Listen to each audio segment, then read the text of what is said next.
দেবী, এ কিভাবে যাবে? একে তো দিয়ে আসতে হবে। দাঁড়াও, আমি দিয়ে আসছি।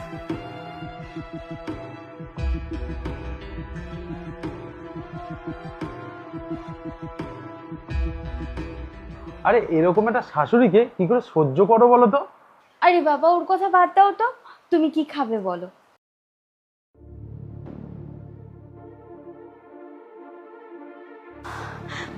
পবিত্র, তুমি এখানে? এই এই, তুমি এখানে কি করছো? তুমি যাও রান্নাঘরে গিয়ে কাজটা করো। হ্যাঁ হ্যাঁ ম্যাম, আমি যাচ্ছি, এখনই যাচ্ছি।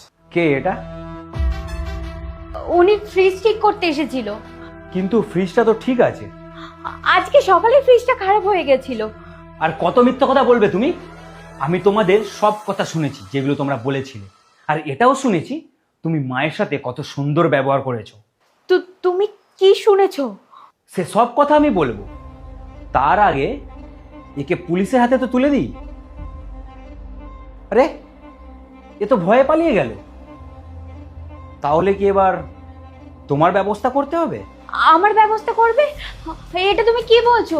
আমি ওকে চিনি না, সত্যিকারের বলছি, বিশ্বাস করো পবিত্র। এখন তুমি আমার কেউ নয়, তোমার বয়ফ্রেন্ড তো পালিয়ে গেছে, তুমিও কি এইভাবেই চলে যাবে? এটাই তোমার পক্ষে ভালো হবে। এটা তুমি কি বলছো পবিত্র? এটা তো আমারও বাড়ি। তুমি আমাকে বিয়ে করে এই বাড়িতে নিয়ে এসেছো, তুমি আমাকে এইভাবে বের করে দিতে পারো না। দেখো, আমি তোমাকে অনেক ভালোভাবে বলছি, চুপচাপ বাড়ি থেকে বেরিয়ে যাও। আর রইলো বিয়ের কথা, তুমি অনেক আগেই আমাদের সম্পর্ক নষ্ট করে ফেলেছো, আর একটা রূপ দেখার আগেই চুপচাপ এই বাড়ি থেকে বেরিয়ে যাও।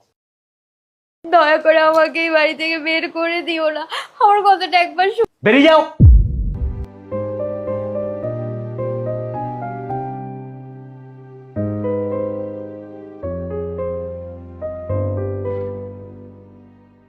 ঠিক আছো মা?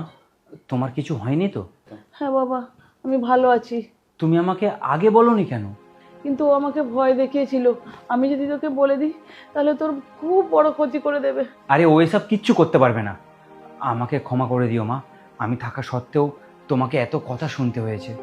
না বাবু, এতে তো তোর কোনো দোষ নেই, তুই কেন ক্ষমা চাইবি? চলো এখানে বসবে, চলো।